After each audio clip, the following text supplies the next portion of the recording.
catat nanti pas ini nomor polisi. Polisi? Terus pemadam kebakaran. Kok pemadam kebakaran? Satpol PP, ya kan. Terus apa lagi? Oh, main teka-teki daftar penegak hukum di Indonesia atau penjaga keamanan di Indonesia. Bukan, Bib. Ini kan udah mau deket momennya sama Lebaran. Ini bagus dong, kita bahagia kok. Malah polisi, pemadam kebakaran, Lah kumpul sama keluarga. Itu dia, justru kan karena pada mau Lebaran, udah mau deket lagi Lebaran, kan pada mau mudik. Ini kan pasti kan restoran aku kan pasti tutup.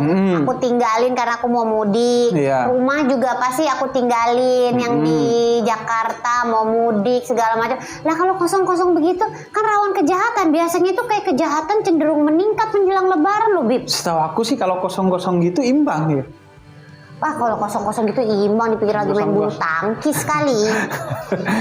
Iya, rawan kejahatan kalau kosong. Iya emang sih, kita harus berusaha.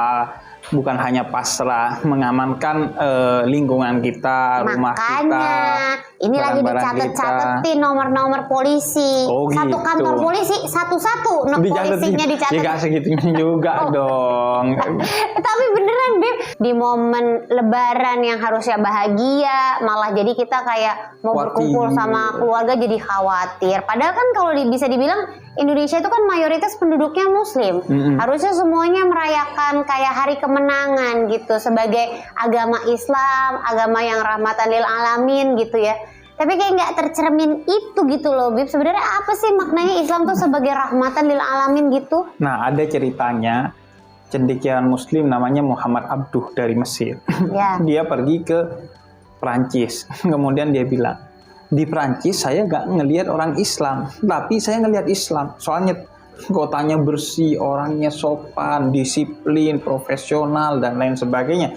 Dan itu semua nilai-nilai Islam. Di Mesir saya melihat Muslim, tapi nggak melihat Islam. Orangnya sih emang sholat. Kalau musim haji sih berangkat haji, tapi nggak disiplin, nggak profesional, kebersihan nggak terjaga, buang sampah bukan di tempatnya tapi di sekitar tempatnya, soalnya dilempar tuh kan. Kayak semangatnya deh gitu. Nah itu, jadi orang Islam kadang tidak merepresentasikan nilai Islam.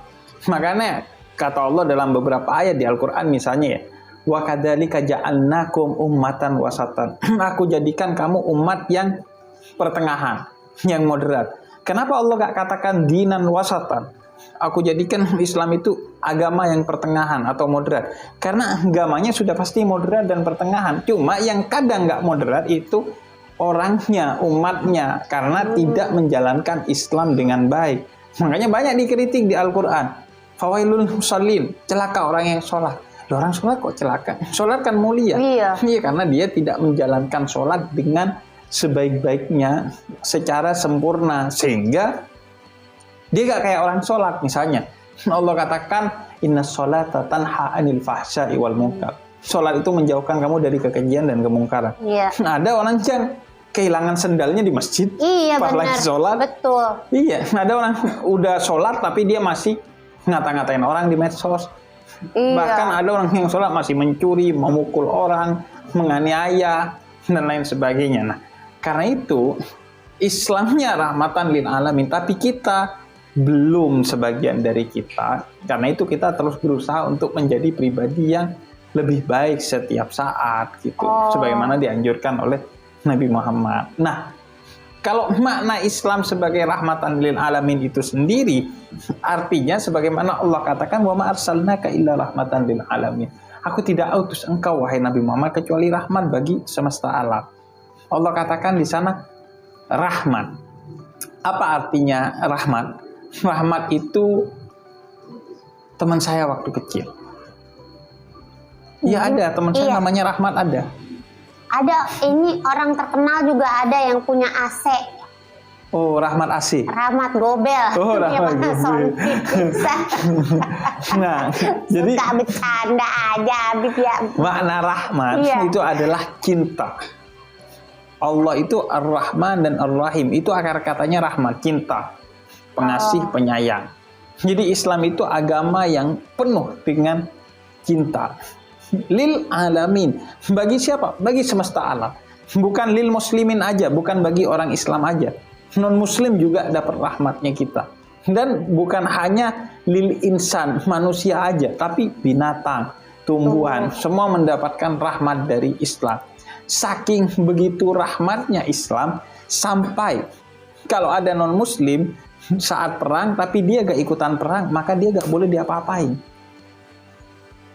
Kalau ada binatang atau tumbuhan di medan perang, maka dia gak boleh diinjek, dia gak boleh dilukai. Karena rahmatnya Islam bagi semesta alam. Sebagus itu ya, Bib, sebenarnya ya. Seharusnya kalau semua orang menerapkan Islamnya dengan baik, jangankan yang non-muslim, binatang dan tumbuhan sekalipun akan merasakan dunia ini penuh kedamaian. Makanya salam, akar kata Islam itu berarti juga damai. Sehingga kata Nabi, seorang muslim yang sejati adalah yang mendamaikan saudaranya, yang aman orang lain dari tangan dan lisannya, yang pokoknya gak bikin rusuh, yang ketika ada dia menjadi memberi manfaat bagi sekitarnya. Dan jangan juga Islam hanya sekedar kartu KTP gitu ya. Iya. Makanya pada dengerin nih Ruang Ngaji, nonton biar bisa mendapatkan manfaat. Bahkan kalau mau tanya-tanya juga boleh supaya kayak keresahan-keresahan di hati itu bisa terjawab ya. Yaudah kan? kalau gitu ntar aku yang nanya ya. Ke siapa, Bib? Ke Bagina. Kan boleh tadi katanya. Ke Habib Jafar maksudnya pertanyaannya ya, aku klarifikasi biar jelas semuanya ya kan. Habib seperti biasa tuh udah ngopi, berarti lama di sini. Nanti kita balik lagi ya teman ngaji ya, boleh tanya-tanya sama Habib Jafar bukan sama saya, tetap di Ruang Ngaji.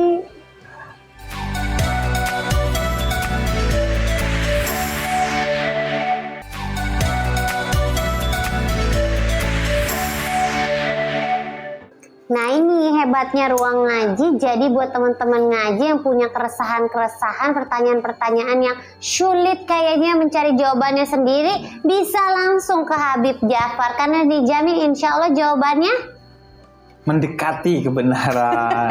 Iya kan, kita gak boleh sombong kan. Gak boleh sombong. Kebenaran hanya milik Allah. Iya betul. Kita berusaha menjelaskan semampu kita. Nah itu dia, sudah siap ya? Alhamdulillah ya Habib ya. Kok kayak jadi beban ya kalau diginiin ya. Sabar tenang Bib ya. Ini ada pertanyaan nih Bib dari Erina Firdaus.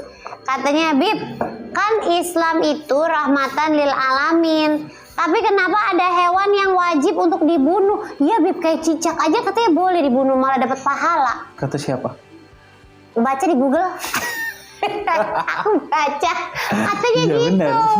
Benar niupin api waktu Nabi Sulaiman Nabi Ibrahim dibakar. Iya. Benar. Nah, itu benar hadis riwayat Imam Muslim, di mana kita diperintahkan untuk membunuh cicak tipe tertentu. Oh nah, bukan semua cicak ya, di rumah saya semua cicak udah saya bunuhin. Nah itu jadi dosa kan. Takut sama cicak Nah termasuk ketika kita takut kepada sesuatu, termasuk binatang, bukan berarti kita boleh membunuhnya, tapi ya kita selamatkan diri kita atau arahkan binatang itu ke tempat yang jauh dari kita. Mau itu kucing atau apapun, bukan berarti saya takut itu dibunuh, enggak. Karena Islam rahmatan lil alamin, bahkan dalam keadaan perang sekalipun Islam itu gak boleh membunuh binatang. Nah soal cicak, tapi kan ada di hadis memang cicak jenis tertentu. Jenis apa? Auzah. Auzah itu kata Imam Nawawi satu jenis cicak yang itu membahayakan orang yang ada di sekitarnya karena bisa membawa satu virus yang membuat orang terkena kusta di zaman Nabi Muhammad. Makanya karena jenis cicak itu membahayakan, suruh bunuh. Tapi dalam redaksi hadisnya menarik karena suruh bunuhnya sebisa mungkin 1 kali pukulan. Iya. Kalau nggak bisa 2 kali, kalau nggak bisa 3 kali. Tapi kalau 1 kali pahalanya besar, kalau 2 kali lebih sedikit, kalau 3 kali lebih sedikit. Kenapa? Kata Imam Nawawi, karena makin lama cicak itu mati, dia makin menyebarkan penyakitnya. Juga kenapa? Karena Islam nggak ngajarin nyiksa binatang, meskipun binatang itu berbahaya bagi kita. Sekali pukul biar nggak nyiksa dia, jadi langsung mati. Gitu. Ya, karena kasih sayang. Semprot lagi. Jadi membunuh yang diperbolehkan aja ada aturannya. Contohnya, ketika kita kurban, kan nyembelih binatang. Nggak boleh gecrek gitu, nggak boleh ya Bib. Di antaranya yang diwajibkan adalah harus tajam. Pisaunya harus dikasih minum dulu, terus nggak ditutup matanya biar nggak melihat prosesinya, dan nggak boleh yang lain juga melihat. Teman-temannya. Makanya aku tuh kalau kurban beli VR banyak. Ya Allah, biar kayak dia tahu lagi main gitu ya. Udah kesembelih. Jadi nggak boleh menyiksa, walaupun itu adalah syariat Islam untuk menyembelih hewan kurban. Masya Allah, Allah menjaga umat-umatnya supaya tetap hidup, terlindungi. Masih kita bunuh-bunuhnya. Lagian ingat nggak? Sesama ya. Nabi Adam turun dari sorga karena apa?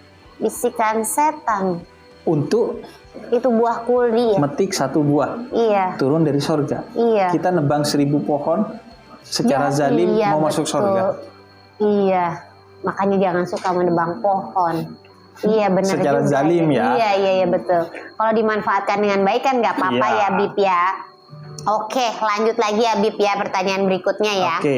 Ada dari Devinta _ Bib, apakah kita dapat menjadi bagian rahmat alam semesta di kehidupan sehari-hari? Nah, kalau kita menyebut diri kita muslim ya wajib kita menjadi rahmat bagi semesta. Sesimpel gimana Bib? Ya sesimpel kita menyayangi binatang, menyayangi tumbuhan, kemudian menyayangi sesama manusia meskipun beda suku, beda agama. Itu adalah bentuk rahmat agar apa? Agar orang meskipun dia bukan Islam tapi merasakan rahmatnya Islam. Ternyata Islam itu memang rahmat. Buktinya teman saya muslim, kalau saya mogok di tengah jalan ditolongin. Buktinya kalau saya lapar dikasih makan. Buktinya kalau saya sedih dihibur. Ternyata Islam itu emang keren. Tapi kamu Islam? Enggak, saya agamanya Kristen. Tapi saya mengakui bahwa Islam itu agama yang baik. Soal kebenaran mungkin sendiri-sendiri sesuai spiritual journey orang-orang. Tapi dia yakin bahwa Islam memang keren sih. Kok tahu? Ya teman gua. Setiap kita adalah duta Islam. Untuk membuat orang mengerti bahwa Islam itu emang keren gitu. Dan rahmatan lil alamin gitu ya. Selalu mencintai sesama, nggak sesama manusia, tapi juga ke makhluk hidup yang lain gitu ya. Benar. Kata Nabi Muhammad dalam salah satu sabdanya, najasatul lisan al-bada'at. Artinya anjing itu najis kan liurnya. Tapi itu karena memang kodratnya dari Allah begitu. Karena rahmat, cintanya Allah menciptakan anjing dengan kodrat liurnya najis. Tapi kata Nabi Muhammad, ada orang yang tidak diciptakan kodratnya untuk liurnya itu najis, tapi kemudian menjadi najis.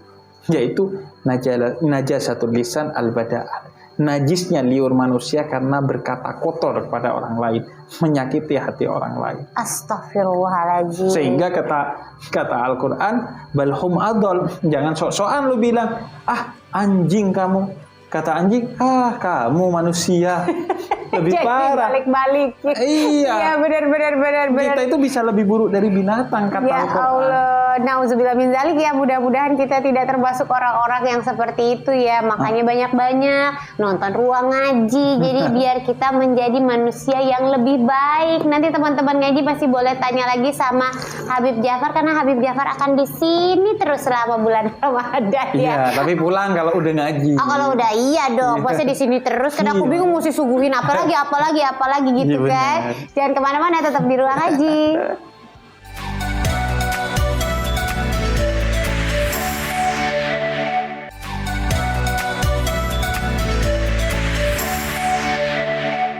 Oke, lanjut lagi ya Bib ya. Tanya-tanyanya ya. Ini dari Anti Naila. Kok anti sih? Kan kita seharusnya merangkul, jangan anti-anti begitu. Jadi harusnya apa namanya, Bib? Ya merangkul Naila gitu. Merangkul Naila. Seorang muslim rajin ngaji, tapi buang sampah sembarangan. Enaknya diapain? Dibeliin tong sampah ya, Bib? Udah paling bener. Beliin tong sampah. Gimana tuh, Terus Bib? yang pertama kali masuk ke tong sampah dirinya sendiri. Jadi sampah masyarakat, ngaji, tapi kelakuannya nggak seperti orang ngaji. Nah itu dia. Nah itu makanya kata Nabi adalah khairukum man ta'allamal Qur'an wa 'allamahu. Sebaik-baiknya kalian adalah orang yang membaca Al-Qur'an dan mengamalkan serta mendakwahkannya. Atau mungkin jangan-jangan dia cuma baca Quran doang, Bib, tapi nggak dibaca artinya, jadi nggak paham juga gimana Bisa jadi, tuh. tapi kekuatan Al-Qur'an kalau dia dengan tulus masuk ke hatinya, dia tidak akan menjadi Melakukan pribadi yang itu, buruk. ya. Nah, Ya karena juga itu memang kadang kita ngaji cuman di mulut doang. Nggak sampai ke hati, nggak masuk ke pikiran, nggak jadi tindakan. Ini jadi PR bagi kita. Soalnya Indonesia ini mayoritas muslim. Ya. Tapi adalah negara yang paling tinggi limbah makanannya. Ya. Padahal Al-Quran katakan di dalam salah satu ayatnya, innal mubadzirina kanu ihwanus hayatin. Orang yang menyisakan limbah makanan adalah satu DNA dengan setan, saudaranya setan. Astagfirullah. Tapi Indonesia negara paling tinggi dengan limbah makanan. Atau yang lain, ayat pertama, Iqra. Iya. Bacalah. Indonesia yang mayoritas muslim adalah negara dengan minat baca terendah di dunia. Iya juga, Nah, ya. itu koreksi bagi kita agar Islam kita bukan sekedar secara formalistik, tapi secara substansinya. Isinya juga Islam, bukan sekedar bungkusnya doang Islam. Ini ada lagi pertanyaan dari Tarwoco. Tarwoco bilangnya, dengan memprioritaskan golongan sendiri, apa bisa disebut rahmat alam semesta? Tidak bisa, karena syarat menjadi rahmatan lil alamin adalah kita bukan hanya mikirin diri sendiri, tapi mikirin orang lain. Bahkan kalau kita serius mengikuti Nabi Muhammad, mengutamakan orang lain ketimbang diri sendiri. Suatu hari pernah kedatangan tamu Nabi Muhammad, seorang preman di zaman itu yang namanya Adi ibn Hatim. Sayyidah Aisyah lihat, kok dihormati tamu ini sama Rasul, padahal ini preman. Jangan-jangan Rasul nggak tahu, saking terkaget-kagetnya Sayyidah Aisyah kepada akhlak mulianya Nabi Muhammad, bahkan kepada preman. Dan Nabi Muhammad itu rumahnya sangat sederhana.